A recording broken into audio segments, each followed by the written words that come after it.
ओम शांति।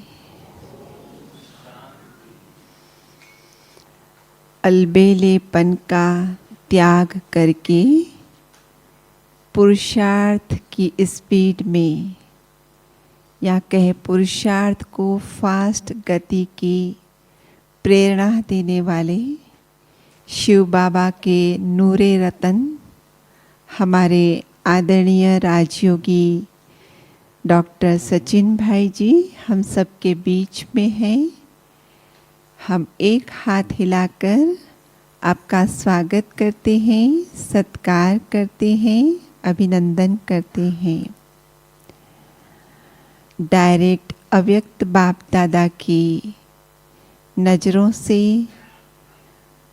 बाप दादा के उपस्थिति में आपका अलौकिक जन्म डायमंड हॉल में हुआ वर्ष 2003 नवंबर में। और जैसे बाबा कहते हैं, last so fast so first, इस वरदान को बुद्धि में पक्का करके दिव्य पुरुषार्थ में आप लग गए, और न सिर्फ खुद लगे हैं लेकिन सबको कराने में मार्गदर्शन भी दे रहे हैं। तो ऐसे हमारे भ्राता जी बाबा से मिलने से पहले MBBS किया आपने 2002 में, और उसके बाद आप 2003 में बाबा से मिले, और उसके बाद लौकिक अलौकिक दोनों पढ़ाई के और गहराई में उतरे। लौकिक में MD किया, फेलोशिप प्रोग्राम्स किए, डिप्लोमास किए, और भी कई मेडिकल फील्ड के कोर्सेज किए। और उसके साथ साथ हमारा जो BSES हॉस्पिटल है बॉम्बे अंधेरी में, वहाँ पर भी जॉब की। जो फेमस हिंदुजा हॉस्पिटल है मुंबई में, वहाँ पर भी जॉब की, और भी कई अन्य स्थानों पर जॉब एक्सपीरियंस इकट्ठा किया। और साथ साथ अलौकिक पढ़ाई तो चलती ही रही। और फिर वर्ष 2010 में आपने ग्लोबल हॉस्पिटल ज्वाइन किया। वर्तमान में आप वहाँ head of the department of medicine हैं, कंसल्टेंट फिजिशियन हैं, और इंटेंसिविस्ट हैं। और साथ साथ अलौकिक पढ़ाई के अंतर्गत अगर देखें तो पांडव भवन के पुरुषार्थी ग्रुप के साथ रोज बैठते हैं, ज्ञान मूल्यों पर खूब मंथन करते हैं, और उस मंथन का लाभ सारे विश्व को टेक्नोलॉजी के माध्यम से मिल रहा है। तो ऐसी हस्ती से रूबरू मिलने का संकल्प सबका होता है। तो आज हम उनसे रूबरू क्लास सुनने का सौभाग्य प्राप्त कर रहे हैं। और आज का बहुत सुंदर विषय है सुनंती, कथंती और फिर भागंती। तो सुनते हैं आदरणीय भ्राता जी को।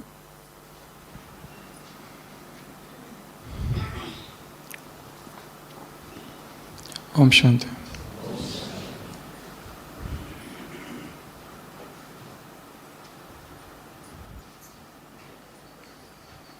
बिल्लियों के समाज में एक बार एक सभा बुलाई गई, और ऐसी सभाएं बार बार होती रही है।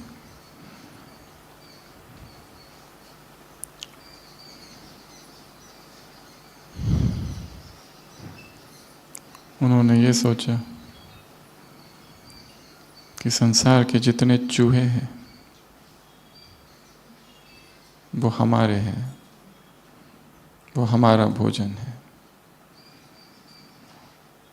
और एक एक बिल्ली रोज जाकर अपना भोजन ले आए।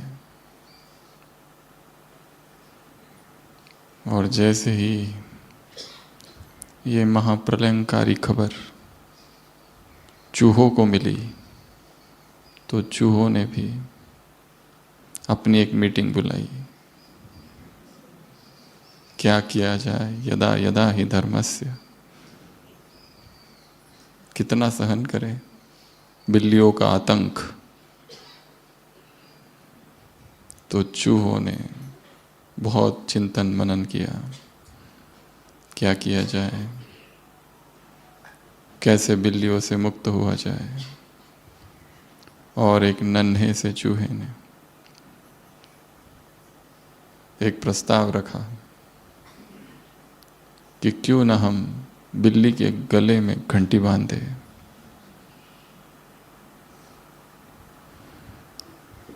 तो हमें पता चल जाएगा और हम छुप सकेंगे। एक बुजुर्ग चूहा था, उसने कहा ये प्रस्ताव बहुत पुराना है, ये कोई नई बात तुमने नहीं की। ये थियरी तो बहुत अच्छी है कि बिल्ली के गले में घंटी हो, पर who will bell the cat, पर ये घंटी कौन बांधेगा। हमेशा से यही प्रश्न रहा है, क्या किया जाए। हर बार नई बिल्ली आ जाती है चूहों के समाज में, हमारे भाई बहनों को उठा कर ले जाती है। ये आतंक कब तक चलेगा। पर वो चूहा कहता है छोटा कि मैं करके दिखाऊंगा। यहां तक तो कहानी सबको पता है, कौन बांधेगा। पर वो चूहा कहता है मैं बांधूंगा। और अगले दिन देखते हैं सब लोग कि वाकई में जो बिल्ली आ रही है उसके गले में घंटी है, और उसके आते ही सारे चूहे छुप गए। चूहों की गुप्त सभा होती है कि उस चूहे को पूछते हैं तुमने ये कैसे कर दिया। तो कैसे कर दिया होगा उसने, क्या किया होगा। ये तो कहावत है, who will bell the cat, बिल्ली के गले में घंटी कौन बांधेगा। परंतु उस दिन उस चूहे ने ये काम कर दिया। कैसे कर दिया। कैसे कर दिया।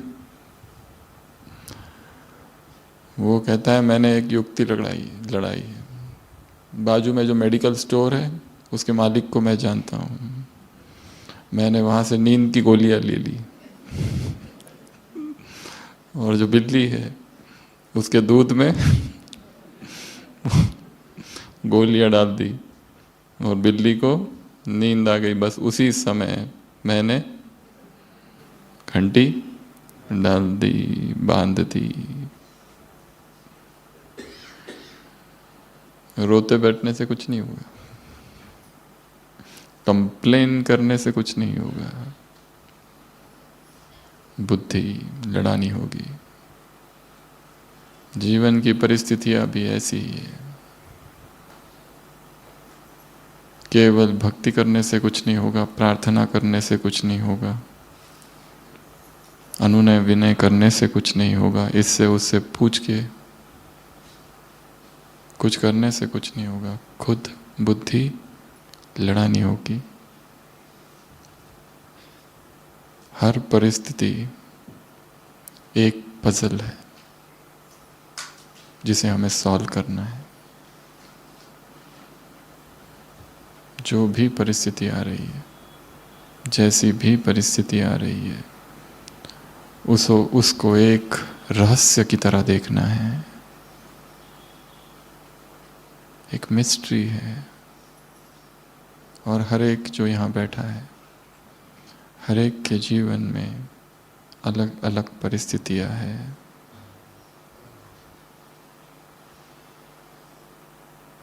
जैसे कोई डिटेक्टिव किसी केस को सॉल्व करने निकलता है, जैसे कोई जासूस किसी नए क्षेत्र में प्रवेश करता है, चौकन्ना रहता है, एक एक चीज का अध्ययन करता है, उसी तरह जो भी जीवन में हो रहा है, साक्षी होकर, बाहर हटकर उसे देखना है। जैसे मैं उस खेल का भाग हूँ ही नहीं, साक्षी। जितना हम डिटैच होकर चीज़ों को, वस्तुओं को, व्यक्तियों को, परिस्थितियों को देखेंगे, उतना हम अच्छे से उसे समझ सकेंगे। और जब नहीं समझ सकते तो फिर उलझ जाते हैं। अपने ही जीवन को समझने के लिए आप सबको ये एक स्वर्णिम अवसर मिला है, जहाँ आप रहते हैं और जिस क्षेत्र में काम करते हैं, सेवा करते हैं, उससे बाहर आ गए हैं। यहाँ पहाड़ों पर बैठकर अरावली की इन ऊंची वादियों में स्थित होकर उनको देखना है, उन परिस्थितियों को, उस जीवन को, उस घर को, उस सेवा केंद्र को, उस ऑफिस को, उन सारे स्थानों को दूर से। यहाँ से जो देख पाएंगे, ऊंचाई से एक नया एंगल दिखाई देगा। पर जैसे हम हर भट्टी में कहते हैं, ये गहराई तभी आएगी जब 3 चीज़ें होगी। भट्टी के 3 नियम। आशा है सब कर ही रहे होंगे, फिर पुनः याद दिला रहे इससे पहले कि हम इस सत्र की शुरुआत करें। जिन्हें गंभीर साधना करनी है,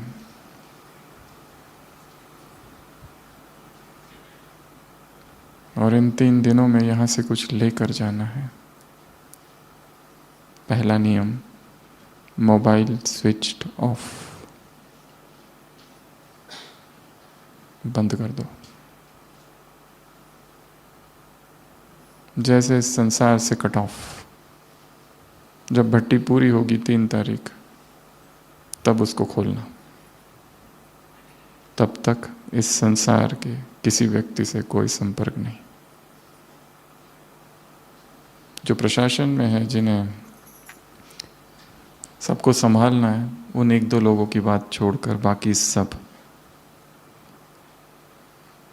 डिस्कनेक्ट टू रिकनेक्ट। संसार से डिस्कनेक्ट कर दो। दूसरा नियम, संपूर्ण मौन। आपस में किसी भी तरह की कोई भी बात नहीं करनी है। No sharing, no talking, no chit chat, कुछ भी नहीं। बिना मौन के कोई अनुभूति नहीं हो सकती।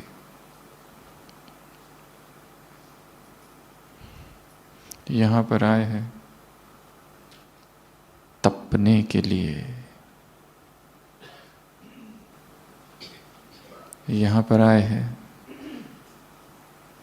उस मिसिंग लिंक को ढूंढने, जो वहाँ सेवाओं में, व्यस्त जीवन में, गृहस्थी में दिखाई नहीं देता है। दूर इस एकांत में, इन पहाड़ों पर, इन शुद्ध हवा में आपस में बातचीत बंद।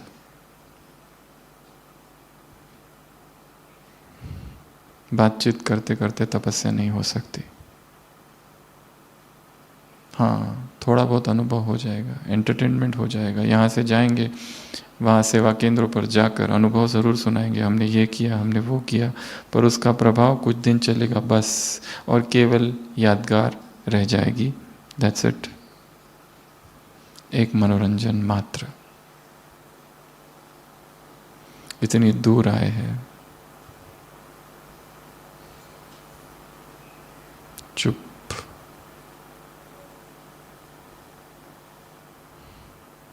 कुछ भी बात नहीं करनी है। अगर कोई करे तो उतना उत्तर या इशारों से।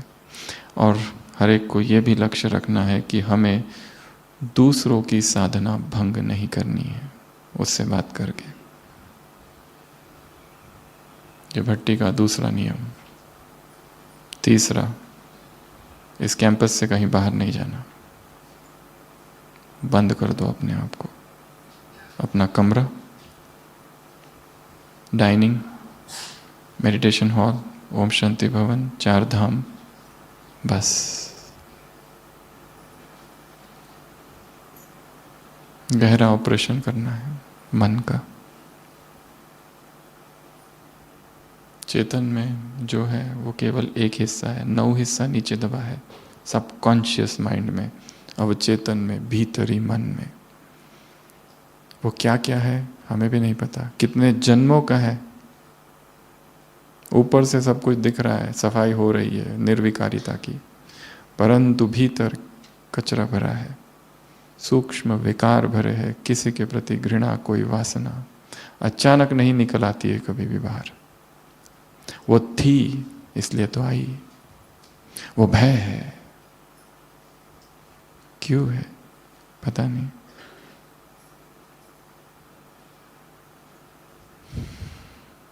कितना बड़ा काम है, जितना बड़ा काम उतनी बड़ी कीमत। सत्य इतना सस्ता नहीं है कि सोशल मीडिया पर मिल जाए, किताबों में मिल जाए या किसी व्यक्ति द्वारा मिल जाए। सत्य स्वयं खोजना होता है।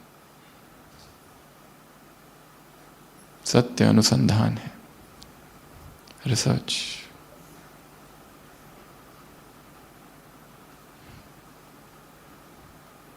कोई कहता है सत्य को डिस्कवर करना पड़ता है, कोई कहता है सत्य को इन्वेंट करना पड़ता है, पर दोनों ही गलत है। डिस्कवर अर्थात जो पहले से था उसे खोजा, इन्वेंट अर्थात जो था ही नहीं, इन्वेंशन की उसकी। एक तीसरा भी काम है और वो है रीडिस्कवर करना। खोजा हुआ है, जाना हुआ है, पर जानते हुए भी अनजान जो है। भगवान को जाना पर जानते हुए भी अनजान। उसके नजदीक है परंतु फिर भी दूर है। वापस पहुंच जाना। तो आशा है सभी इन 3 नियमों का पालन करेंगे। यदि गहरा अनुभव करना है तो, अगर नहीं करना है तो बिल्कुल पालन मत करना। जो चल रहा है, जैसा चल रहा है चलने दो। अनुभव तो होगा ही। परमात्मा अवतरण भूमि पर आए हैं, तपस्या भूमि पर आए हैं, और शायद भविष्य में पता नहीं ऐसा संगठन, ऐसा भट्टी का अवसर मिले ना मिले।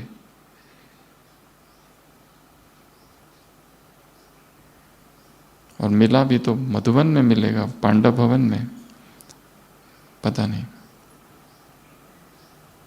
इसके लिए एक एक दिन यहाँ का क्रांति का दिन हो और क्रांति की रात हो।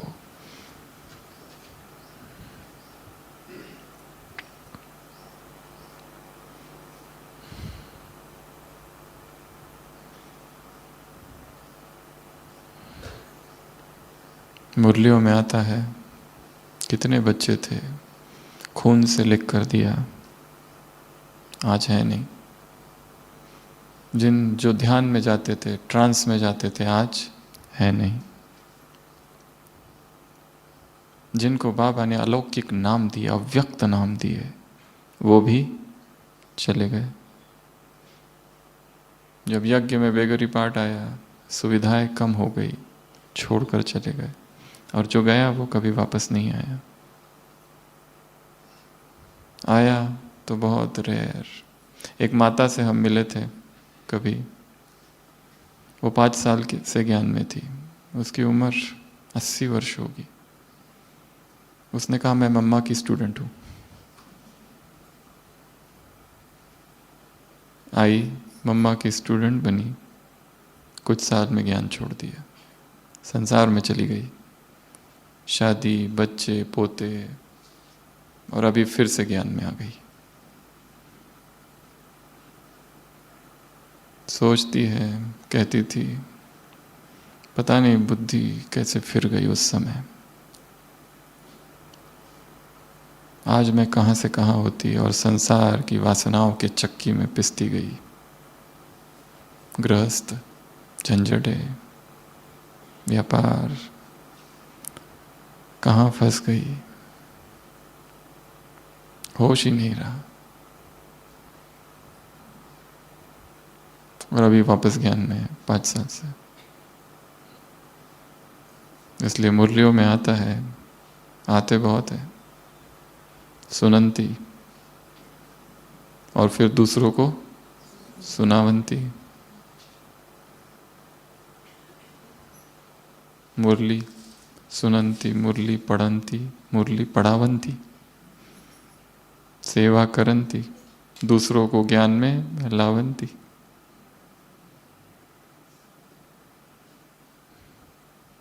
बाबा को फारकती देवंती।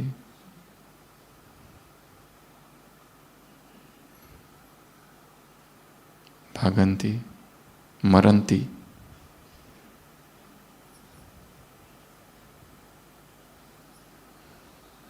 इस लिस्ट में हमारा नाम ना हो।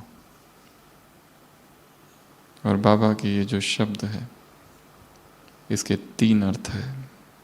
पहला, भाग जाना, पलायनवाद, पलायन कर जाना।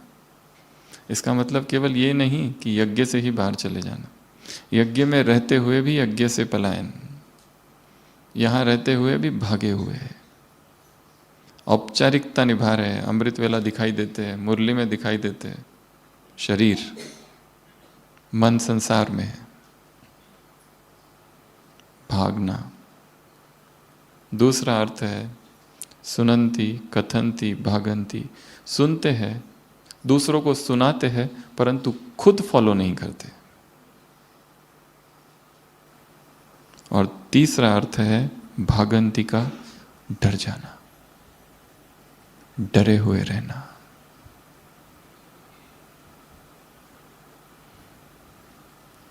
तो सबसे पहला कारण भाग जाने का, ऐसे 7 कारण हम लेंगे। यज्ञ में आत्माएं आती है, यहाँ रह रही है 10 साल, 20 साल, 40 साल, फिर भी एक दिन ज्ञान छोड़कर चली जाती है। फिर भी जो छोड़कर नहीं जाते, मन से छोड़ देते हैं। इसलिए निरस जीवन है। सब कर रहे हैं, परंतु मैकेनिकल, रोबोटिक। सुबह उठ रहे हैं,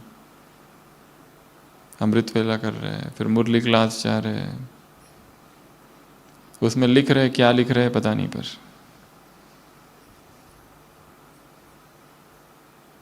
सेवा कर रहे हैं वही जो 10 साल 20 साल से कर रहे थे। गोल गोल घूम रहे हैं, कोलू का बैल की तरह। उसमें ना तो नवीनता है, ना कोई करंट है, ना कोई उत्साह है, मरे मरे से है। ड्रैगिंग कर रहे हैं अपने आप को, घसीट घसीट के चल रहे हैं। तेज बारिश हो रही थी और एक व्यक्ति किसी घर के पास रुक जाता है, देखता है अंदर एक गुरुजी है और कुछ शिष्य बैठे हैं, कहानियां सुना रहे हैं। वो सोचता है क्या करूं, अभी बारिश है, सुनता हूं ये लोग क्या सुना रहे। और वो ऐसी ऐसी बातें सुना रहे गुरु की इसको सहन ही नहीं होता, ये क्या उत्पटांग सी बातें सुना रहे। पर मुझे क्या करना है, 5 मिनट तो रुकना है, फिर चले जाना है, मैं कुछ को क्यों करूं। परंतु अंदर की जो बातें होती है वो ऐसी खतरनाक होती है कि अब उससे रहा नहीं जाता। वो गुरु कह रहा है, एक बार मैं जंगल जा रहा था और अचानक मेरा सामना शेर से हो गया। शेर सामने, मैं आगे। शेर मेरी तरफ बढ़ रहा है, मैं उसकी तरफ बढ़ रहा हूँ, वो उसकी मेरी तरफ, मैं उसकी तरफ, और शेर ने मुझ पर ऐसी छलांग लगाई और मुझे खा गया। अब इस बात पर ये जो व्यक्ति है बाहर खड़ा हुआ, इसके सहनशीलता के बाहर है, वो कहते क्या बोल रहे हो आप, आपको खा गया, फिर ये कौन है, आप तो मर गए ना, फिर ये जिंदा कौन है। वो व्यक्ति कहता है ये भी कोई जीवन है, मैंने तो जिंदा हूं ना, तुम्हारा मैं घसीटते हुए जी रहा हूं, घसीट रहा हूं अपने आप को बस। मनुष्य की चेतना की हालत भी यही है। अध्यात्म में आ गए हैं, परंतु अंदर से घसीट घसीट के चल रहे हैं। मुरली में जा भी रहे तो इस डर से कोई ये ना कह दे कि तुम्हें माया ने खा लिया, नहीं गए तो। सारा एक दिखावा और आडंबर मात्र। सेवाएं भी कर रहे हैं वो इसलिए नहीं कि बाबा का कार्य है, परंतु अंदर से इच्छा है मेरा भी नाम हो जाए साथ साथ। नाम सेवा है, भीतर मैं बैठा है। ये सेवा केवल उस मैं का ही विस्तार है, केवल बस। इसीलिए सेवाओं में डिस्टरबेंस है। यहां आए हैं खुद को देखने के लिए और भीतर की यात्रा करनी है, मन पर चीरा लगाना है, ऑपरेशन करना है। कितना गहरा काम है, कितनी गहरी साधना और कितना गहरा मौन चाहिए इसमें। जर्रा आवाज नहीं चाहिए, बेआवाज चुप्पी, निशब्द निस्तब्धता। निशब्द में ही उस निशब्द का अनुभव हो सकता है।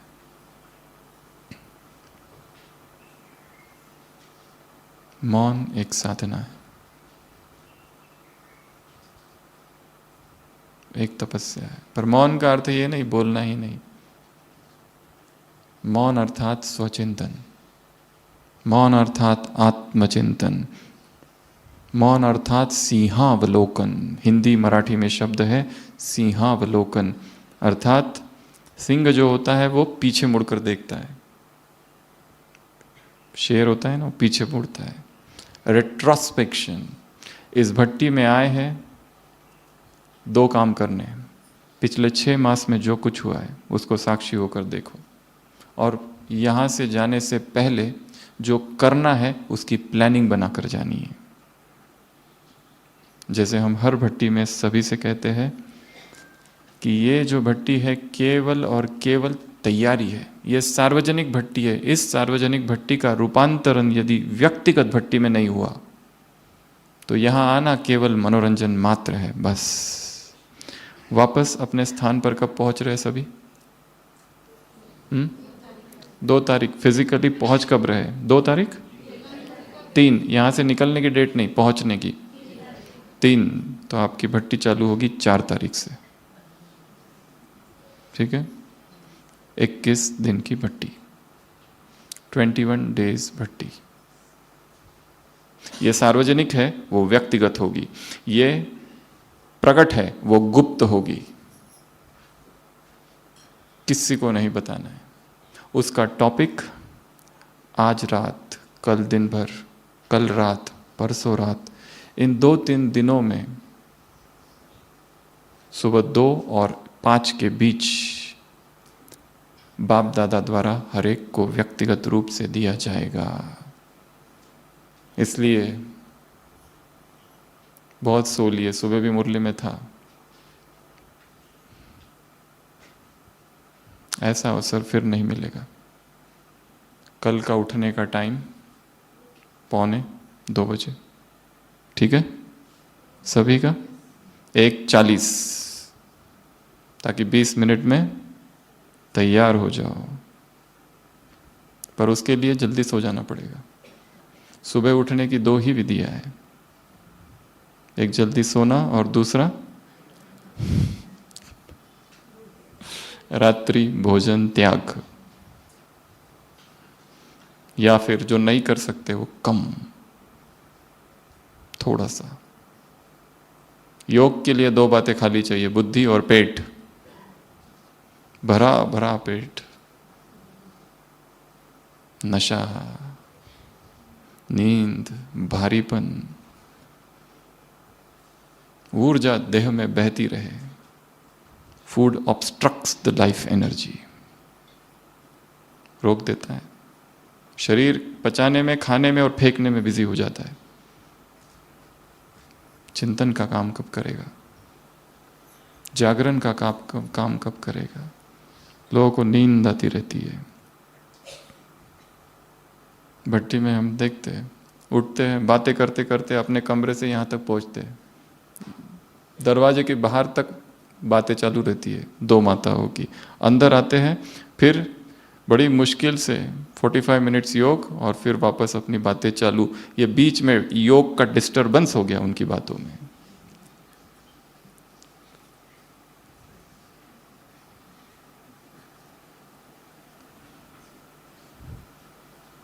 योग, तुम प्यार के सागर हो, स्नेह के सागर हो, ये हो वो हो, सूक्ष्म वतन में हो, परम धाम में हो, इसको सकाश उसको सकाश, फिर बीच बीच में 4.5 और 15 मिनट तुम ऐसे भी हो, तुम वैसे भी हो, फिर वो क्या कर रहा है, वो वहाँ बैठा है, अच्छा वो कहाँ है, फिर किसी का मोबाइल बजता है, उतना भी नहीं समझ में आता है इसको,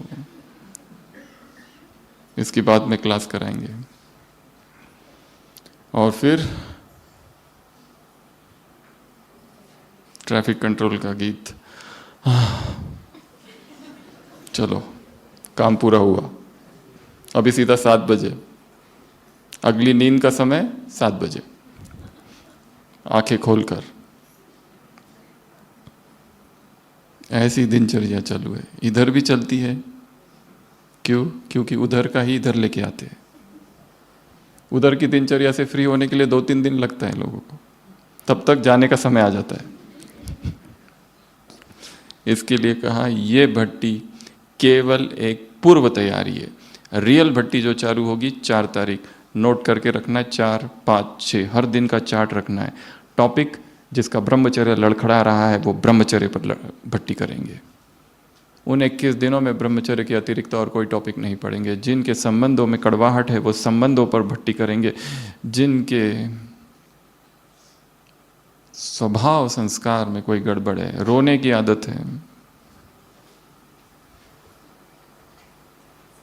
गुस्से की आदत है,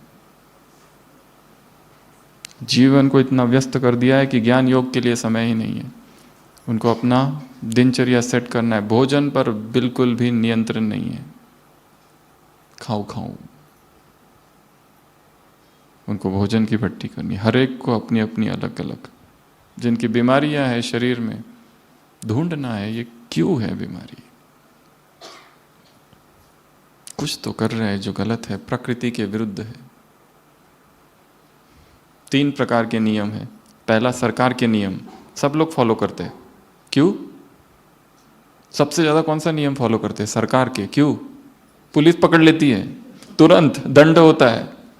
दूसरा ईश्वरीय सरकार के नियम, वो थोड़ा थोड़ा फॉलो करते हैं श्रीमत, क्योंकि तुरंत दंड नहीं मिलता उसमें। बाकी वो जो नियम है, कोई जाएगा ट्रैफिक रूल्स तोड़कर, तुरंत पकड़ लेते हैं, तुरंत चालान, सब कुछ करना पड़ता है। ईश्वरीय श्रीमत दिखेंगे। और तीसरा नियम है प्रकृति के नियम, उसका दंड बहुत बाद में मिलता है। And the first law of nature is eat what is natural, original, seasonal, regional. जो प्रकृति ने जिस तरह दिया हुआ है उसी को वैसे ही खाना, बिना प्रोसेस किए हुए। जो आग में गया वो गया, फायरलेस किचन। जो प्रकृति के इस नियम को तोड़ेगा वो भी बीमार पड़ेगा, चाहे वो कोई भी हो। फिर क्यों साधु संत बीमार पड़ते हैं विश्व भर में? बाकी सब करते हैं पर इस नियम को तोड़ते हैं, और इसका भी दंड मिलेगा। तीनों ही दंड है। सबसे ज्यादा सरकार के नियमों को हम फॉलो करते हैं क्योंकि दंड तुरंत है। दूसरा ईश्वरीय नियमों को फॉलो करते हैं क्योंकि समझ है श्रीमत तोड़ेंगे तो ये होगा। और तीसरा जो सबसे कम फॉलो किया जाता है वो है नेचर्स फर्स्ट लॉ। तो हमने कहा भागने के 7 कारण हैं। सबसे पहला, जो इस यज्ञ से बाहर गया है या फिर यहां है परंतु फिर भी यहां नहीं है, केवल शरीर है, औपचारिकता है। सबसे पहला कारण आकर्षण, संसार का कोई ना कोई अट्रैक्शन।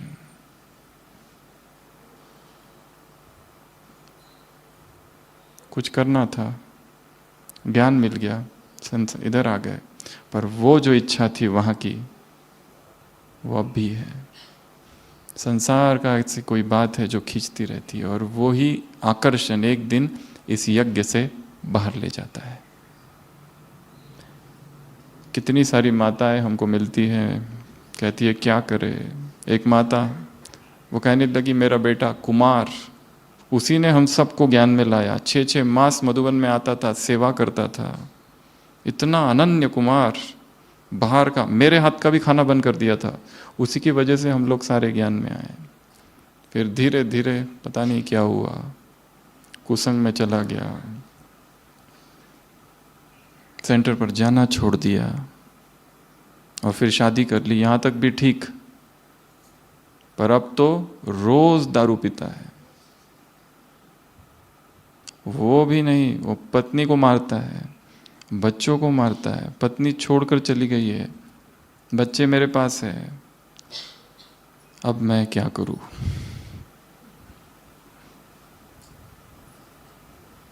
कहाँ जा रहा था और कहाँ पहुंच गया, अनन्य कुमार। तो ऐसी कई सारी कहानियां हैं। कौन खींच के ले गया है ऐसे? संसार का कोई आकर्षण। तो इस मार्ग पर यदि आगे बढ़ना है तो अगले 3 दिनों में अपनी सूक्ष्म चेकिंग करनी है, मेरे अंदर कौन सा आकर्षण है संसार का, और क्या है उसमें, संसार में कौन सी चीज़ है जो खींचती है। कोई कहते हैं 20 साल तक कुछ नहीं हुआ, अचानक ये पता नहीं कहाँ से वासनाएं चालू हो गई, ऐसे ऐसे संकल्प आ रहे हैं। हमारे ओपीडी में बहुत पेशेंट्स आते हैं, अपनी शारीरिक बीमारी कहते हैं, फिर इस तरह की अलौकिक बीमारियां बताते हैं कि अब तक कुछ नहीं था, अचानक कहाँ से हो गया पता नहीं। अचानक कुछ भी नहीं होता है, वो दमन हुआ था, छिपा हुआ था, अब वो बाहर आ रहा है। कुएं में पानी है इसीलिए तो बकेट डालते हैं तो आता है, अगर होगा ही नहीं तो आएगा ही नहीं। उसमें है इसलिए आया।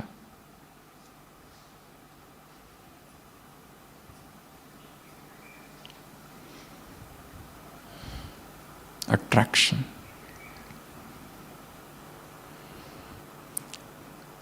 अपने ही मन को समझना सबसे बड़ा काम है, क्योंकि मन में इतनी परतें हैं। जो कहा 2 भाग है, कॉन्शियस माइंड, एक सब कॉन्शियस माइंड। कॉन्शियस माइंड जो ऊपर का हिमखंड, आइसबर्ग, केवल 1 पार्ट है, 9 भाग नीचे है, और बीच में एक मोटी सी दीवार है, प्री कॉन्शियस बैरियर कहते हैं साइकोलॉजी में।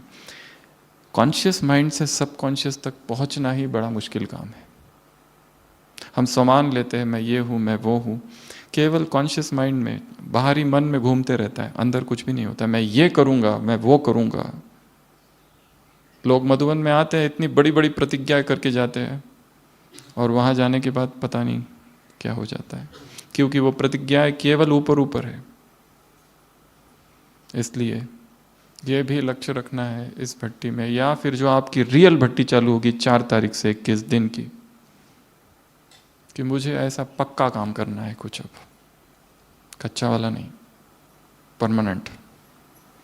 और अवचेतन तक पहुंचना है तो उसकी एक ही विधि है, चेतन को शांत कर दो, काम द कॉन्शियस माइंड। बस यहाँ बहुत सारी क्लासेस होगी, बहुत ज़्यादा लिखना भी नहीं है, जितना हो सके शांत बैठो, मन को इतना इतना शांत कर दो।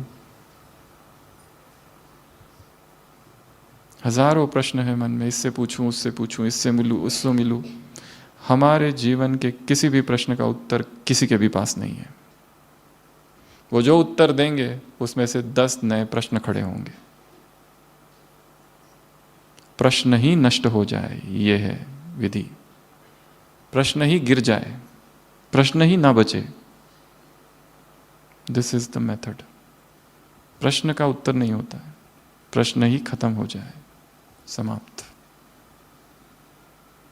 और वो होगा तब जब मन शांत हो जाएगा, एक उत्तेजना वाले मन में 1000 प्रश्न है, उत्तर मिल भी जाए तो भी तृप्ति नहीं होगी।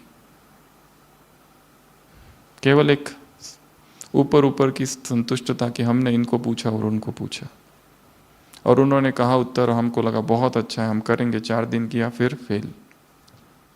इसलिए सारे प्रश्नों का उत्तर इधर है भीतर, या फिर सभी प्रश्नों का उत्तर है अमृत वेला, सभी प्रश्नों का उत्तर है योग। शांत कर दो। चाहे मुरली में बैठते हैं, चाहे क्लासेस में बैठते हैं या भोजन करते हैं, जितना हो सके शरीर और मन मौन में रहे। वाक्य वाक्य के बीच जो अंतराल है, बीच बीच में अपने ही भीतर चले जाना है, अपने जीवन को देखना है क्या चल रहा है। तो सबसे पहला कारण अट्रैक्शन। दूसरा कारण, जिस कारण से इस यज्ञ को लोग छोड़कर चले गए या फिर यहां पर है परंतु मरे मरे से जी रहे, ड्रैग कर रहे, घसीट रहे अपने आप को, वो है इनजस्टिस। हमारे साथ अन्याय हो रहा है। यहां पर भी अन्याय, यहां पर भी ऐसा होता है, यहां पर भी फेवरेटिज्म, यहां पर भी पार्शियलिटी। इस भाव से आत्मा ग्रसित हो जाती है कि मेरे साथ अन्याय हो रहा है, मुझे जो मिलना चाहिए था वो नहीं मिला, जो मेरे टैलेंट्स थे उनको यूज नहीं किया गया।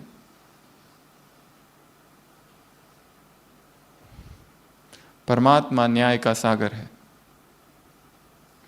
इस ड्रामा में अन्याय हो नहीं सकता। हर एक के साथ वही हो रहा है जो होना चाहिए। दूर से दिखाई दे रहा है इसके साथ गलत हो रहा है, परंतु जन जन के हिसाब यहाँ चुकतू हो रहे हैं। मुरलियों में सभी ने सुना है, बात है, बाबा से कहती है, बाबा क्या करे, हमारा पति मारता है। बाप कहते हैं तुमने भी मारा होगा। क्या करे, ये आत्मा हमारे पीछे पड़ी हुई है, छोड़ती ही नहीं। बाबा कुछ भी करो, इसकी ट्रांसफर करो, कुछ भी करो, इसका डिपार्टमेंट चेंज करो, बाबा या हमको चेंज कर दो। ना स्थान बदलेगा, ना व्यक्ति बदलेगा, ना परिस्थिति, तुम्हें बदलना है। इन्वर्टेड कॉमा, अव्यक्त महावाक्य। ना स्थान, ना व्यक्ति, ना परिस्थिति, सब वैसे ही रहेंगे। बदलना किसको है? मुझे। और उसी बदलाव के लिए एक मौन की आवश्यकता है, सॉलिट्यूड की आवश्यकता है। इसलिए जैसे अभी यहाँ 3 दिन आए, हो सके तो हर दिन ऐसा मौन होता रहे, इंटरमिटेंट साइलेंस। मौन अर्थात ये नहीं कि हमारी सेवा है और हम कुछ बोले ही नहीं। जब भी समय मिले मौन को चुरा लो। इंटरमिटेंट मौन। और हो सके तो साल में एक बार एक सोलो रिट्रीट करनी है, खुद की स्वयं की 10 days मौन, कहीं दूर जाकर, साल में एक बार। ब्रह्मा बाबा के जीवन कहानी में है, बनारस में उनका मित्र था, उसके पास चले जाते थे। सोलो रिट्रीट, एब्सोल्यूट साइलेंस, और रोज थोड़ा थोड़ा थोड़ा थोड़ा थोड़ा थोड़ा, 6 मास में हो सके तो 3 दिन का भी बीच में absolute silence. No mobile, no technology, no contact, no speech.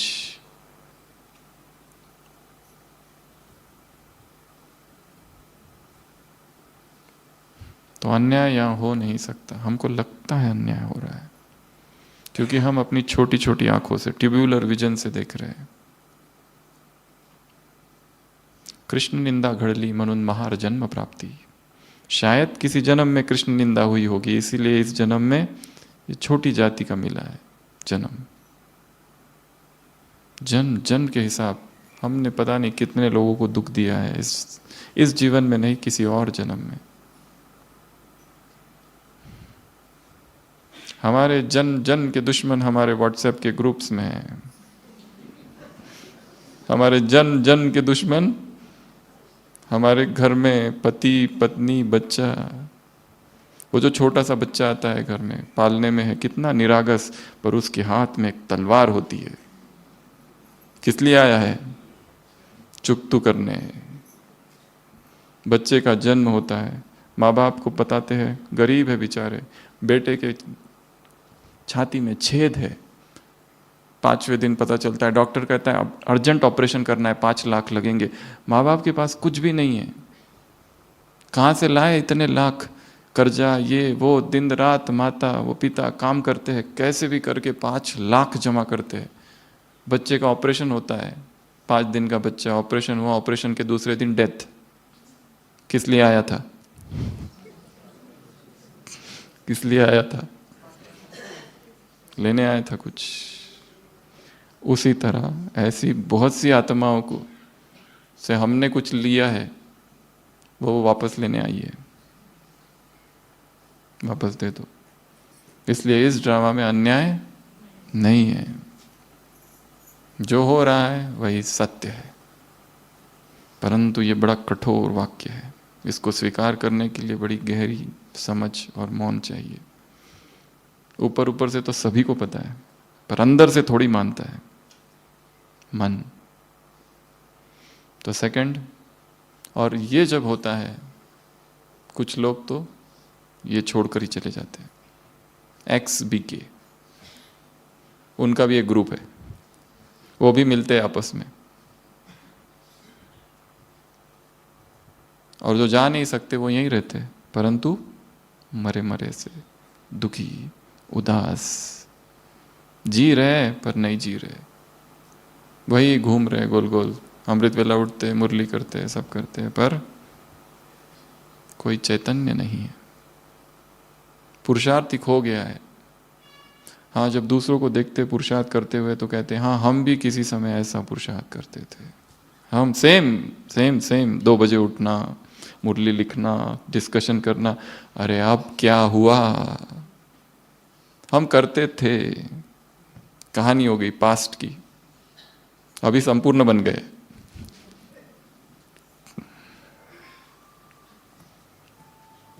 तो दूसरा, पहला अट्रैक्शन, दूसरा अन्याय। ये समझ लो यहाँ अन्याय नहीं हो सकता है। परमात्मा, ये डिवाइन प्लानिंग में कोई अन्याय नहीं है।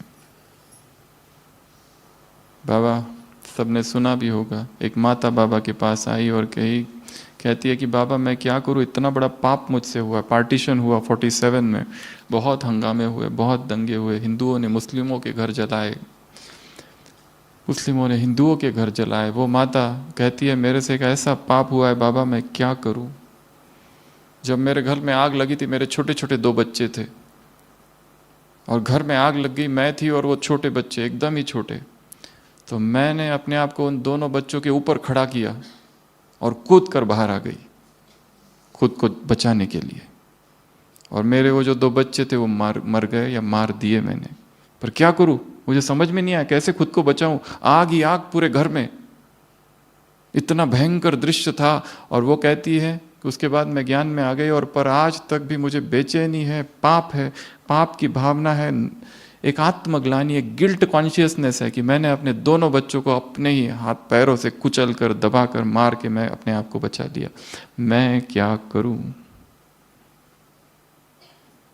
बाबा ने पूछा क्या तुम उसके बाद ही ज्ञान में आई? उसने कहा हाँ। बाबा ने कहा अगर वो ना होता तो ये भी ना होता, वो ना होता तो ये भी ना होता। इसके लिए पास्ट इज पास्ट, जो हो गया फुल स्टॉप। क्योंकि गिल्ट कॉन्शियसनेस बिल्कुल पुरुषार्थ नहीं करने देता है। मेरे से पाप हो गया, माना हो गया, आगे क्या? दुखी होते रहोगे। सेवा करने का एक कारण बड़ा सूक्ष्म है। कौन सा? दूसरों को परिचय देना, क्लास कराना, प्रदर्शनी कराना, सेवा केंद्र की सेवा करना, स्थूल सेवा, तन से, मन से, धन से। एक कारण ये भी है, ब्राह्मण जीवन में किए हुए पापों के प्रायश्चित के लिए सेवा है। ब्राह्मण जीवन, तुमने बाबा की महावाक्य, तुमने 63 जन्म में जितने पाप नहीं किए उतने ब्राह्मण बनने की बात किए है। क्योंकि अज्ञान में 1 का 1 गुना, भक्ति में 1 का 1 गुना, ज्ञान में 1 का 100, पाप और पुण्य दोनों। मधुबन में आए हैं 1 का 100 गुना, पाप और पुण्य दोनों। यहाँ आए हैं, यहाँ पर भी छोटी छोटी गलतियाँ, मिस्टेक, भरकर चाय ले लिया, आधा पिया रख दिया। अभी यहाँ बैठे पता नहीं कमरे का शायद फैन चालू होगा।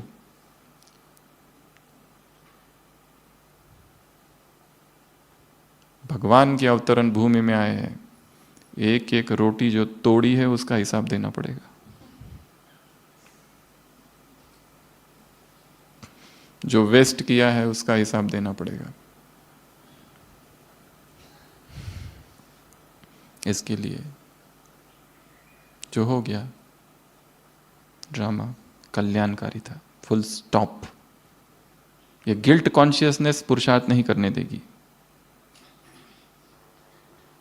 तीसरा, अपवित्रता। इस यज्ञ से आज तक जो भी गया है, ऊपर से चाहे कितने भी कारण हो, अंदर से एक ही कारण है हमेशा, काम विकार। उसी ने खींचा है, उसी ने हलचल पैदा की और वही ले गया। इसके लिए अंश, उसके सूक्ष्म अंश को भी समाप्त करना है। ब्रह्मचर्य सबसे बड़ी साधना है, तप है, सबसे बड़ी शक्ति भी है। हर दिन बाबा से अपनी इस प्रतिज्ञा को रिवाइज कराना है। मैं अखंड ब्रह्मचारी हूं, शिव की अर्धांगिनी हूं, शिवा हूं। कोई देहधारी इस शरीर को स्पर्श ना करे, अनटच्ड पवित्रता।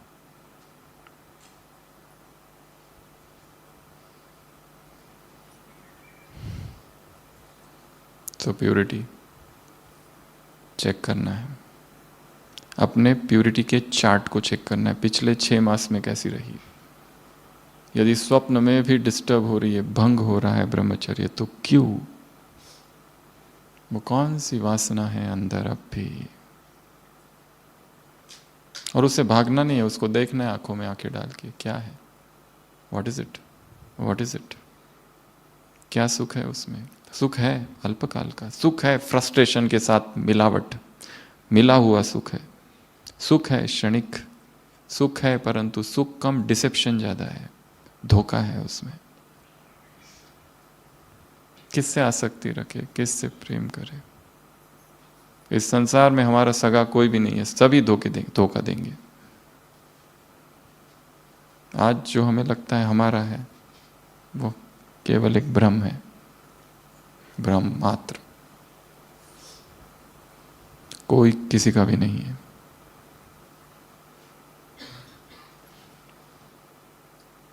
एक बाप के अतिरिक्त बाकी सबसे ऊपर ऊपर का प्रेम करना। सौतेली माँ होती है ना, ऊपर से हाथ घुमा देती है, वैसे हाथ घुमा देना।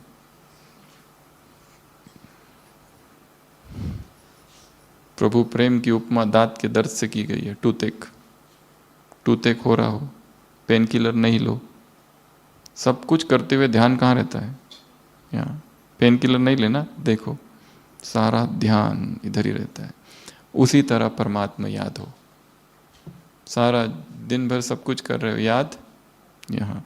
हॉस्पिटल में नर्स होती है, छोटे बच्चों के वार्ड में 50 बच्चे हैं, सबका ध्यान रखती है, परंतु मन कहाँ लगा हुआ है?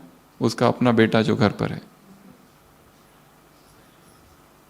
पर इसका मतलब ये नहीं वो ध्यान नहीं दे रही है बच्चों को हॉस्पिटल में, वो भी कर रही है, पर मन वहां लगा रहे। तो प्यूरिटी पर काम करना है, बढ़ाते जाना है उसको, नीचे नहीं आना है। अगर नीचे आ गए, वो भी एक सीख थी, उससे भी सीखा। उसने भी बताया कि नीचे आने के बाद कितनी वेदना होती है, कितनी बेचैनी होती है, हलचल होती है। और ये ज्ञान तो इतना सूक्ष्म है, अगर संपूर्ण ज्ञान को समझना है तो बहुत ट्रिमेंडस प्यूरिटी की पावर चाहिए। जरा भी देहधारियों की हलचल, याद, मन को एकाग्र नहीं कर सकती। एक मुरली पढ़ना, उसको याद रखना, उसको चिंतन करना, बहुत प्यूरिटी चाहिए। जिस दिन डिस्टर्ब है माइंड उस दिन नहीं पढ़ सकते,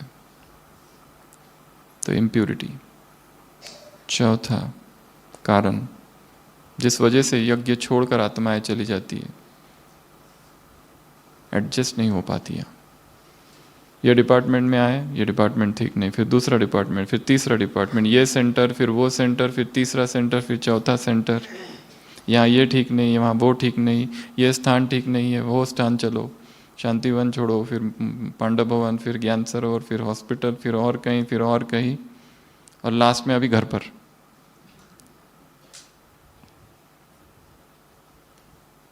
एडजस्ट नहीं हो पाती है। यहाँ सीनियर ठीक नहीं है, यहाँ का टाइमिंग ठीक नहीं है, यहाँ की सेवा ठीक नहीं है, चित्त कंप्लेंट से भरा हुआ है। दादियों को बाबा ने कहाँ कहाँ भेजा, ऐसे ऐसे स्थानों पर भेजा जहाँ कुछ नहीं था। हाँ जी, ऐसी ऐसी सेवाएं दी जो उन्होंने कभी की नहीं थी। Yes sir, yes Lord, yes boss. जब भगवान हमें कोई कार्य देता है तो ये याद रखना, साथ साथ उस कार्य को संपन्न करने की शक्ति भी देता है।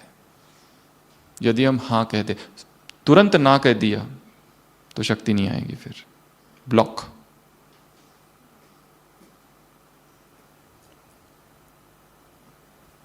हर परिस्थिति में एडजस्ट करना खुद को, कहीं पर भी हो। अभी भी किया है ना, एक एक कमरे में कितनी माता रह रही है? 10-10 माताओं के साथ एक कमरे में रहना बहुत बड़ा तपस्या है।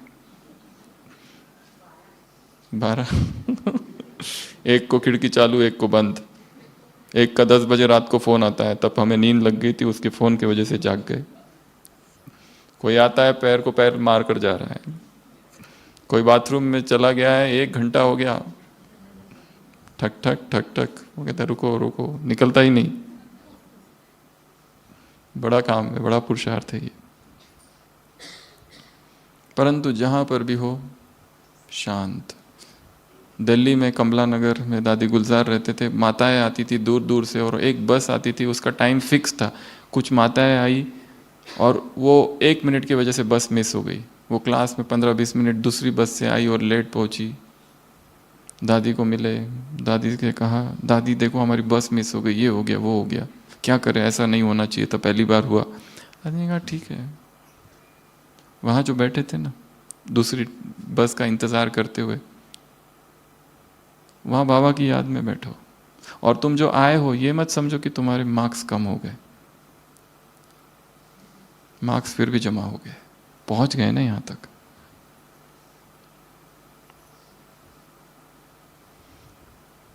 आज इंटरनेशनल योग है, सारी तैयारी कर ली कि शाम को सेंटर पर जाकर योग करना है, और बराबर 5:45 बजे मेहमान आ गए। क्या सोच रहे हैं हम?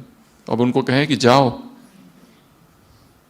हमें योग करने जाना है। वो तो जानते भी नहीं क्या योग है, वो सहयोगी मात्र या फिर ऐसे ही दूर के रिश्तेदार है। तो क्या कर रहे हैं, मर मर के गुस्से में आ कि उनके लिए कुछ कर रहे हैं, और वो जाते भी नहीं जल्दी। थोड़ी ना कहेंगे जाओ। तो मार्ग 2 है, एक दुखी हो के कंप्लेन करते करते, और हमारे साथ ही ऐसा ही होता है हमेशा। आज कितने दिनों के बाद सोचा सेंटर पे जाके तपस्या करेंगे, तो ये विघ्न। दूसरा मार्ग, अब वहां जाके योग करने वाले थे, अब इनकी सेवा यहीं बैठकर योग युक्त होकर करेंगे। जो बनाएंगे इनके लिए जो कुछ भी, उसमें ऐसी प्रभु किरणें भर देंगे कि वो हृदय उनका शुद्ध हो जाए। 2 मार्ग, जहां हो वहीं पर स्थिर एडजस्ट कर लेना। भिन्न भिन्न लोगों के साथ एडजस्ट करने का ना, 1-1 की काठी है सभी, कैसे भी संस्कार वाले हो पर एडजस्ट कर लेना।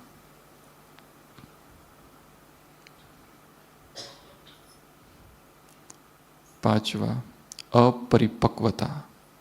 ज्ञान की समझ कम जब होती है तो ही व्यक्ति ज्ञान छोड़कर चला जाता है। पूर्ण ज्ञान समझा ही नहीं है, अपरिपक्वता। इसके लिए लक्ष्य ये रखना है, मुझे समझना है इस ज्ञान को, क्या है ये। दो शब्द है हिंदी भाषा में, एक है संशय, एक है संदेह। दोनों में अंतर है। संशय की स्टेज हम क्रॉस कर चुके हैं। अब हमें संदेह है मन में, हर चीज ये क्या है। इसका मतलब ये नहीं है कि हमें संशय है, संशय तो अभी है ही नहीं, संपूर्ण निश्चय बुद्धि है। परंतु अब समझना है, बाबा खुद कहते हैं जज करो, ये राइट है कि रॉन्ग है। ये अंधश्रद्धा का ज्ञान नहीं है, जो कह दिया बस स्वीकार कर लिया। एक एक चीज का संश्लेषण, विश्लेषण, एनालिसिस करना है, ये क्यों कहा उसने। और जरूरी नहीं है कि सब चीजें हम स्वीकार करें, बुद्धि लगाओ उसमें। और इसका अर्थ ये नहीं कि हम संशय बुद्धि बन गए। ये जो है ये क्यूरियोसिटी है, जानना है मुझे, इसकी डेप्थ में जानना है। क्यों हम स्वीकार करें काम महाशत्रु आदि मध्य अंत दुख देता है, क्यों, कौन सा आदि मध्य अंत। चिंतन किया है कभी इस शब्द पर, कौन सा आदि, कौन सा मध्य और कौन सा अंत। हमारे जीवन का आदि मध्य अंत, या काम का आदि मध्य अंत, या द्वापर का आदि मध्य अंत, कौन सा आदि मध्य अंत। चिंतन करना है ऐसे टॉपिक्स पर। दुख देता है, महाशत्रु है, क्यों, क्रोध भी तो महाशत्रु है। फिर काम और क्रोध में क्या अंतर है। फिर काम पर ही सारा, भगवान केवल एक ही चीज की स्थापना करने आए, पवित्रता, बस। क्रोध, लोभ, मोह ये बहुत छोटी चीज है। काम जो है कमांडर है आर्मी का, जिसने कमांडर को जीत लिया, राजा को ही बंदी बना लिया, बाकी सब हार जाएंगे। क्यों, सबसे गहरा बैठा हुआ है काम विकार, सबसे ज्यादा देहभान उसमें आता है। क्रोध में इतना देहभान नहीं है जितना काम में देहभान की आवश्यकता है। क्रोध में जो उत्तेजना है वो काम की उत्तेजना से बहुत छोटी है। क्रोध की वजह से बहुत कम यज्ञ छोड़कर गए, काम की वजह से ज्यादा गए हैं। तो अपरिपक्वता कैसे मिटाएंगे, ज्ञान पिपासा जागृत करनी है, मुझे समझना है इस ज्ञान को, एक एक बात को समझना है।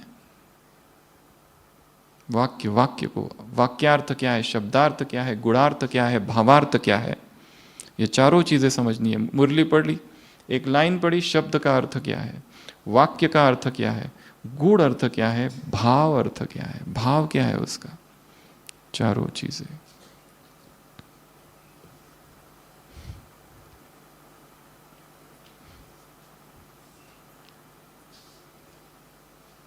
छठवां कारण असंतोष। अतृप्त है यहां पर आत्माएं, इसलिए एक दिन फिर छोड़ जाती है। अचानक कोई नहीं जाता है, अतृप्त हो जाती है, तृप्ति नहीं हो पाती है। क्योंकि जो अंदर मैं बैठा है उसको प्रशंसा चाहिए। हमने सेवा की, हमारी इच्छा है कि बहन जी सबके सामने हमारा नाम ले, और जब नहीं लेती तब दुख होता है। उनका नाम लिया, हमारा नहीं लिया। सबसे ज्यादा सेवा तो हमने ही की थी। सेवा किस लिए कर रहे हैं, किसी को खुश करने के लिए या परमात्मा की सेवा। हमने सेवा की, उधर जमा हो गया, बस फिर किसी की प्रशंसा की आवश्यकता नहीं है। करे तो ठीक, ना करे तो भी ठीक। Desire for fame in spirituality is the worst of all desires. नाम हो जाए मेरा। अध्यात्म तो मार्ग ही है गुप्त रहने का। मम्मा 2-2.5 मास बेंगलोर रह के आई, कितनी सेवाएं हुई। मम्मा से पूछा, मम्मा सेवा क्या की, कैसी थी सेवा। मम्मा ने कहा ऐसे अच्छी थी, फुल स्टॉप, नो विस्तार। कैसी थी, अच्छी थी। हम सेवा करते हैं, सेवा है 5 मिनट की, 50 फोटो है उसके, और तुमको भेजे हैं, तुम देख के बताओ। अगर तुमने रिस्पॉन्ड नहीं किया तो देखना, फिर सारे फोटो देखना, यही तुम्हारी सजा है।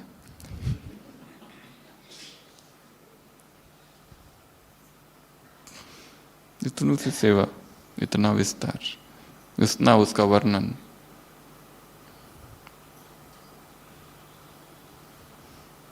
हमने कुछ किया है क्या।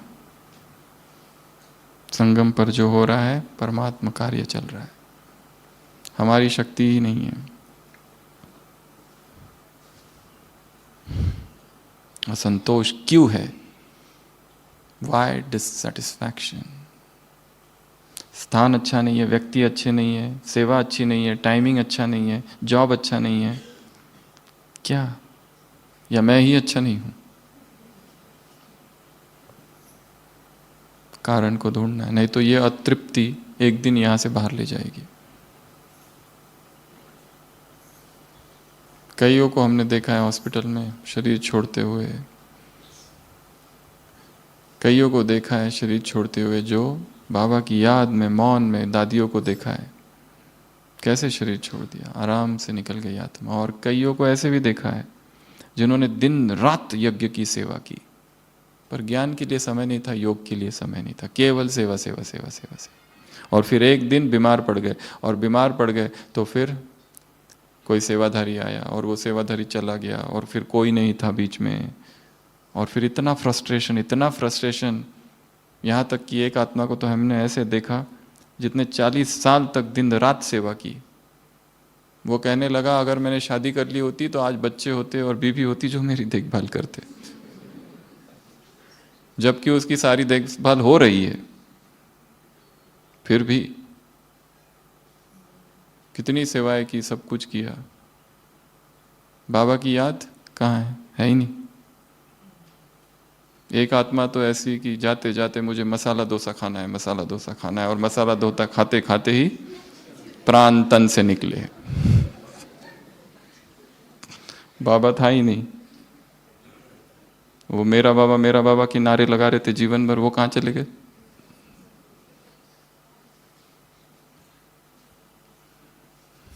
लंबा पुरुषार्थ है, गहरा पुरुषार्थ हो।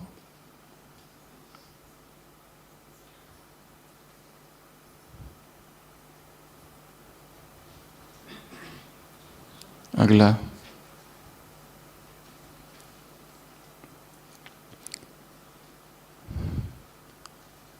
आचरण। यहाँ के जो लोग हैं उनकी चलन ठीक नहीं है, हमको सिखाते हैं पर खुद नहीं करते। ये बहनें, ये भाई, ये मधुबन निवासी सब सबसे दुखी है। कहते हैं यहाँ से अब जाओ, टाइम हो गया पूरा।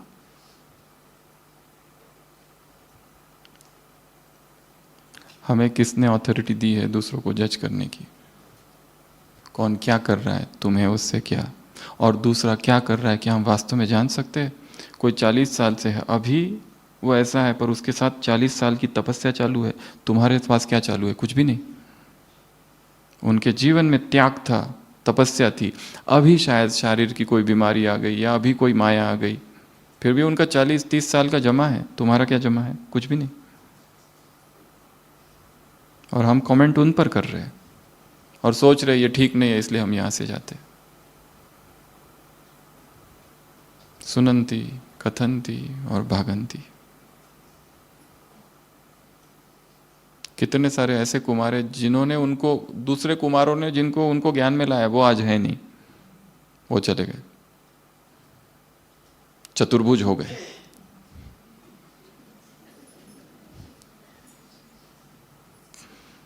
उनके बच्चे हैं, वो कहते हैं बच्चे भी शिव बाबा के हैं। इनके लिए ही हमने त्याग किया है कुमार जीवन का, एडवांस पार्टी की आत्माएं। तो ऐसे ये कारण बताए। पहला कारण अट्रैक्शन, दूसरा कारण इनजस्टिस, अन्याय हो रहा है हमारे साथ, तीसरा कारण अपवित्रता, चौथा कारण एडजस्ट नहीं हो पा रहे यहाँ पर, पांचवा कारण अपरिपक्वता, छठवां कारण असंतोष, और सातवां कारण आचरण यहाँ का लोगों का ठीक नहीं है। तुम्हारा ठीक है क्या? अभी मुरली थी संडे की, जब तुम आए थे तो सर्वगुण संपन्न थे क्या? किसी में यदि 35 अवगुण है और एक गुण है तो बाबा उस गुण को देखता है। और हम किसी में अगर 35 गुण है तो अमृत वेला खास उस अवगुण पर मनन चिंतन, फिर बाद में ज्ञान चर्चा और उसका विस्तार, ये काम हम करते, यही अंतर है। तो भागंती होने के ये 7 कारण है। दूसरा अर्थ है भागंती का, हमने बताया, कहना सुनना पर करना नहीं, क्योंकि करने में मेहनत है, डिफिकल्ट है। एंगर मैनेजमेंट पर क्लास कराना बड़ा आसान है। एंगर मैनेजमेंट पर क्लास कराओ, माइक ना चले तो इतना डांटना उसको, माइक वाले को। टाइम मैनेजमेंट का कोर्स कराने जा रहे हैं, टाइम मैनेजमेंट का। रेलवे स्टेशन पर ट्रेन रुकी है, उतरे, कुछ काम करने गए, ट्रेन छूट गई। कहाँ जा रहे थे? टाइम मैनेजमेंट सिखाने। करना कठिन है, परंतु यही तो काम है। और तीसरा अर्थ बताया भय, भयभीत हो जाना, भाग जाना, डर लगना। ये अभय का मार्ग है। भय नहीं करना है, यहाँ पर भयभीत नहीं होना है। चाहे कुछ भी आ जाए, कितनी भी बड़ी परिस्थिति आ जाए, फिर भी छोटे बच्चे होते हैं, डरावनी मूवी देखते हैं। कैसे देखते हैं? डरावना ऐसा हाथ करते, पर बीच से हाथ खोल के देखते जरूर है। ऐसा नहीं कि बंद कर देंगे, ऐसे ऐसे देखते हैं, पर देखते तो है। जीवन में भी डरावनी परिस्थितियां आएगी, अचानक सब साथ छोड़ देंगे, अचानक निंदा, अचानक अपमान, अचानक इंसल्ट, अचानक लोग टारगेट बना देंगे, जिससे सबसे ज्यादा विश्वास किया वही विश्वासघात कर दे। बाबा के पास कितने सारे बच्चे थे, यहाँ आए कैसे फिल्टर होते गए, सब छोड़ के चले गए। आबू में इतनी ठंडी, आबू में परिस्थितियां, पानी इतना भारी, भोजन नहीं मिल रहा है, जानवर, डरावना माहौल, जंगल, फिल्टर होते गए। कुछ भी हो जाए, अभय की साधना है। अभय अर्थात भयभीत ना होना नहीं है, अभय एक अलग शब्द है। अभय अर्थात संपूर्ण भय के साथ हिम्मत का एक कदम आगे बढ़ाना। भय है, मार्ग है भय का, अंधेरी रात है, जानवर आ सकता है, परंतु निश्चय है परमात्मा साथ है, और आगे बढ़ाना। अभय अर्थात अनिश्चितता में छलांग, सरेंडर अर्थात असुरक्षा में छलांग। दादियों को किसी ने गारंटी दी थी कि तुम आ जाओ तुमको सब कुछ मिलेगा, पर आजकल कोई भी यज्ञ में आना चाहता है तो पहले कंडीशंस रखता है, ये मिलेगा ना, वो मिलेगा ना, कन्याएं, कुमार, ये मिलेगा ना, विद कंडीशन। और आते भी है तो बैकअप प्लान रखते हैं अपना एक। दादियों ने कोई बैकअप प्लान रखा था? छलांग लगा दी बस। Jump into the unknown, insecurity is surrender. तो सभी स्थिर होके बैठेंगे, डायरी पेन पेंसिल बंद।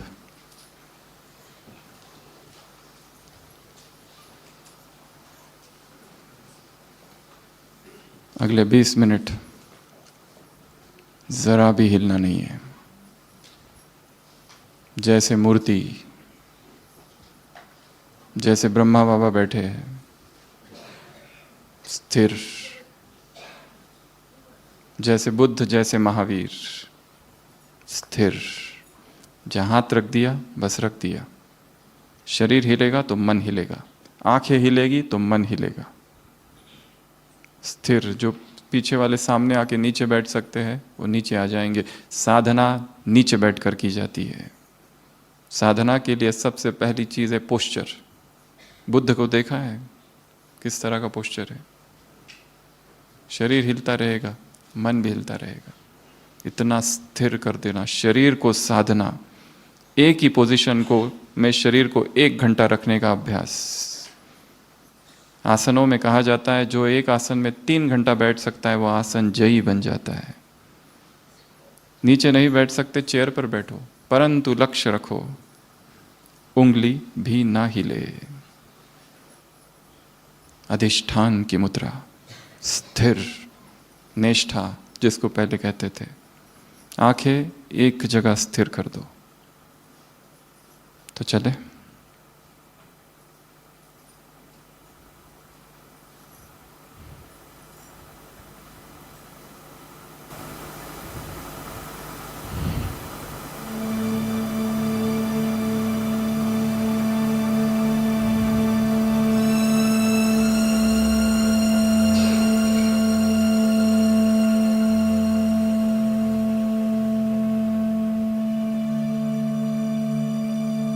शांत चित्त से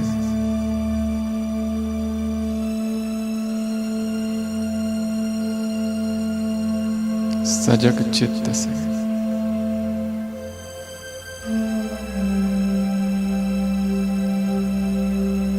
एक भीतर की यात्रा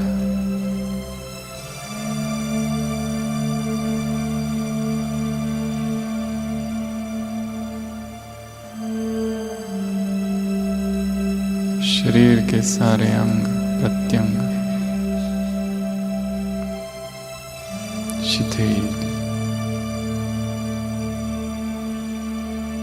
देह की सारी हलचल समाप्त। कुछ पलों के लिए आंखें बंद कर लेंगे।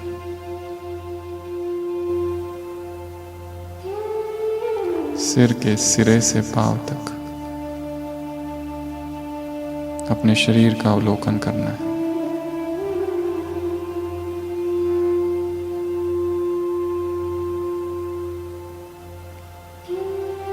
जो तनाव है चेहरे पर, उसे साक्षी होकर देखना है। आंखें, नाक, होठ शांत।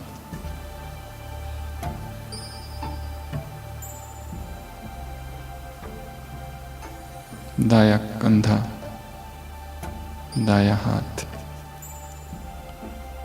अपने मन को शरीर में घुमाना है।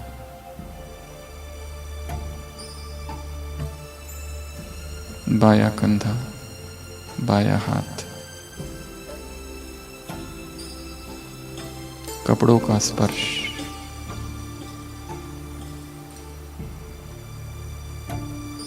छाती, पेट,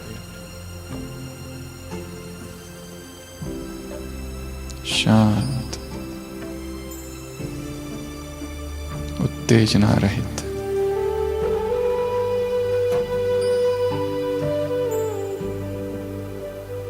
पीठ, कमर,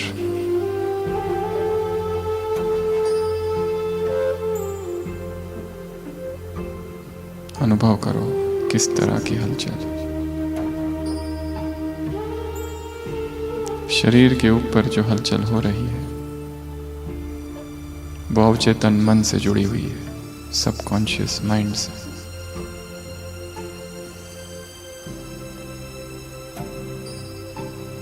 दाया पैर ऊपर से नीचे तक, बाया पैर,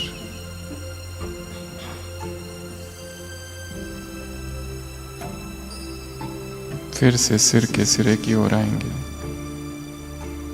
सेकंड राउंड, ऊपर से नीचे तक शरीर का अवलोकन करेंगे।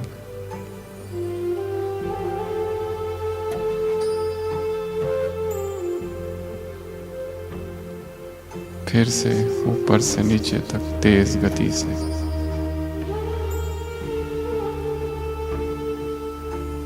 क्या है इस देह में? कितना क्षणभंगुर अनित्य है।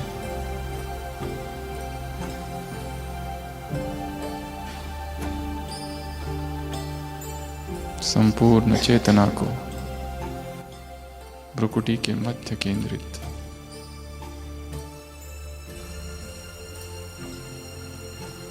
मैं एक चैतन्य ज्योति हूं।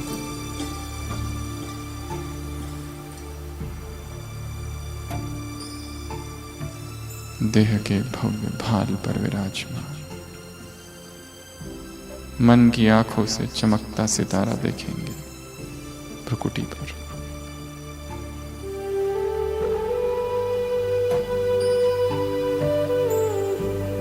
शांत हो।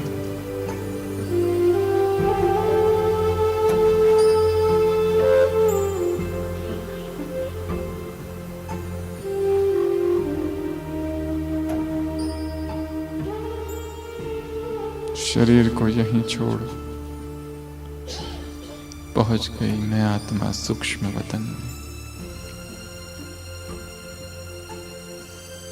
सभी आंखें खोलकर अव्यक्त बाप दादा को देखेंगे।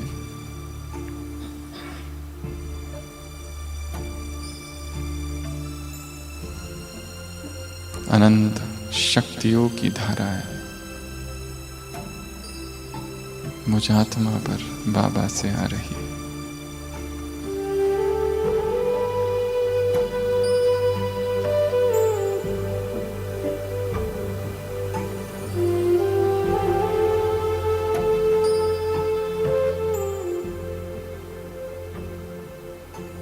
बाबा का वरदानी हाथ सिर पर है।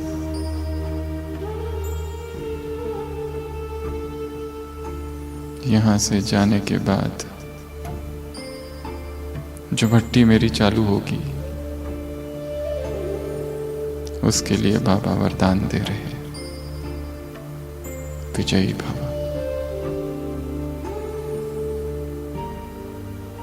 सफलता मूर्त भव, निर्विघ्न भव।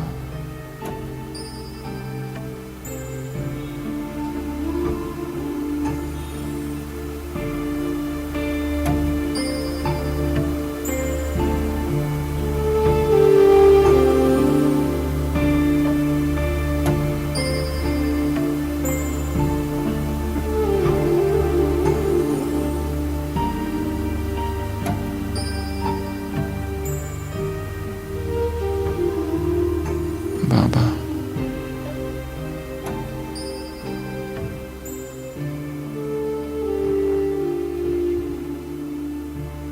प्रभु प्रेम को भीतर समाते जाओ।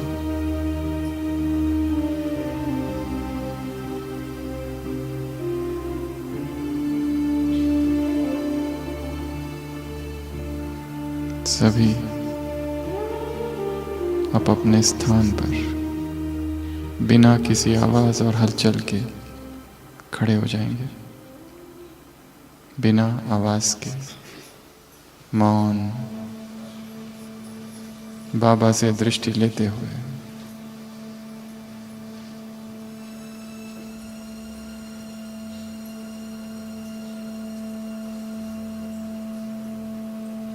और एक लाइन में अपने दो हाथों से जो आसपास दो व्यक्ति, दो आत्माएं खड़ी है, उनका हाथ पकड़ेंगे हमारी तरफ देखते हुए। इस तरह से एक हाथ से एक व्यक्ति, एक हाथ से दूसरा व्यक्ति का हाथ, भाई भाइयों की तरफ, बहनें बहनों की तरफ, रिलैक्स मोड में हाथ पकड़ेंगे, आंखें बंद।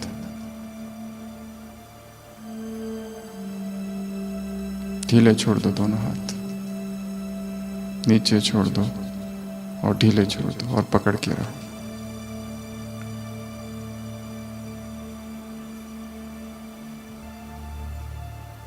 ऊपर से नीचे तक शरीर में जो हलचल हो रही है उसका अवलोकन। मैं परम पवित्र आत्मा हूं, मेरे अंग अंग में पवित्रता है। आंखें बंद, रोम रोम में पवित्रता का अनुभव।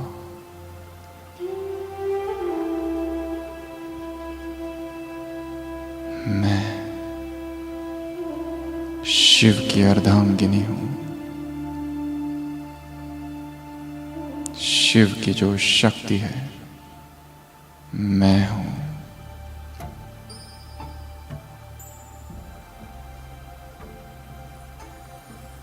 मैं अखंड ब्रह्मचारी हूं, अखंड ब्रह्मचारिणी हूं। रोम रोम में प्यूरिटी की करंट का अनुभव। मेरे दोनों हाथों से प्यूरिटी के ये प्रकंपन इन दो आत्माओं को जा रहे हैं।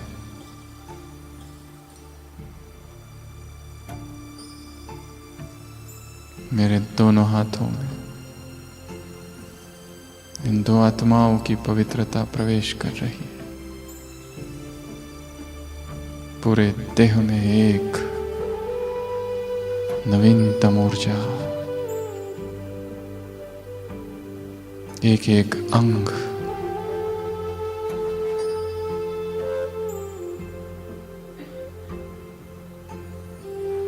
रोआ रोआ मन का एक एक कोना प्योर हो रहा है। परम धाम से पवित्रता के सागर शिव बाबा की पवित्र किरणें मुझ पर। सारे हॉल में पवित्रता, सैलाब आया है प्यूरिटी का।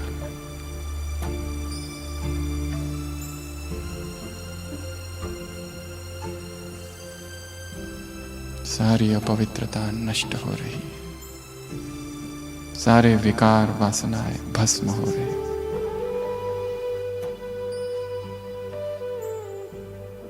संपूर्ण पवित्रता की प्रतिज्ञा ब्राह्मणों के इस समाज के सम्मुख, मधुबन की इस तपोभूमि में बाबा, ये मेरी आपसे प्रतिज्ञा है, अखंड प्रतिज्ञा, अचल प्रतिज्ञा, भीष्म प्रतिज्ञा। अब तक जीवन में जो विघ्न आए, यदि उनका एकमात्र कारण कहे तो वह पवित्रता थी। उन सभी विघ्नों को भस्म करने का एकमात्र साधन है संपूर्ण पवित्रता।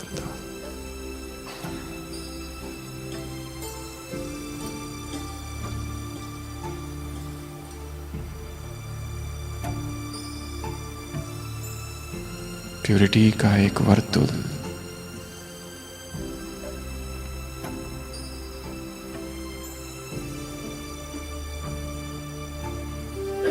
शरीर नश्वर है, अनित्य है, क्या देखे इसको। सभी हाथ छोड़ देंगे एक दूसरे का, आंखें खोलेंगे और अपने ही स्थान पर बहुत धीरे से एक परिक्रमा करेंगे और दूसरों को आत्मिक रूप में देखेंगे। केवल आत्माएं हैं।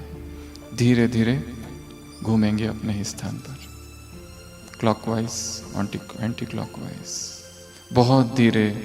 कोई देखे तो पता ही ना चले कि घूम रहे हैं। केवल मणियों का संसार है, शरीर है ही नहीं। बहुत धीरे और धीरे, दूर से पता ही ना चले कि घूम रहे हैं। दूर दूर तक मणियां दिखाई दे रही है। सेकंड राउंड, बहुत धीरे, मस्तक मणियां चमक रही है। मणियों का देश है। बहुत धीरे सेकंड राउंड, कौन स्त्री कौन पुरुष, कैसी देह, केवल मणियां हैं।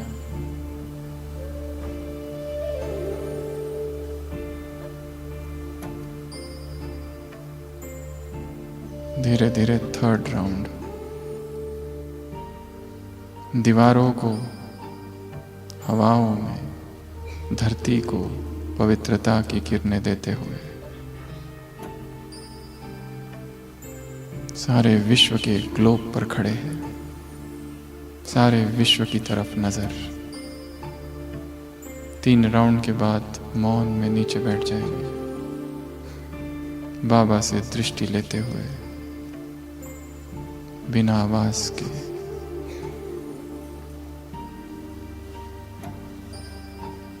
संपूर्ण मौन, दृष्टि गड़ी हुई है बाप दादा पर।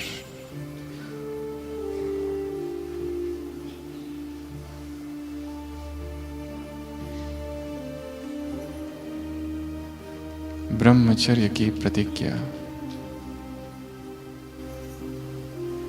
संपूर्ण पवित्रता का संकल्प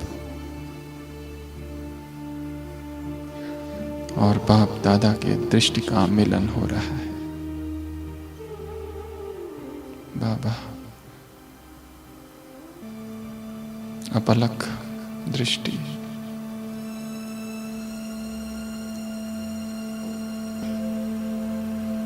रोम रोम में एक रूहानी करंट है।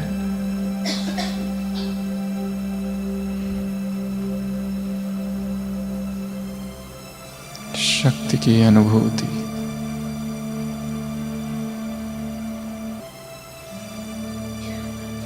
बाबा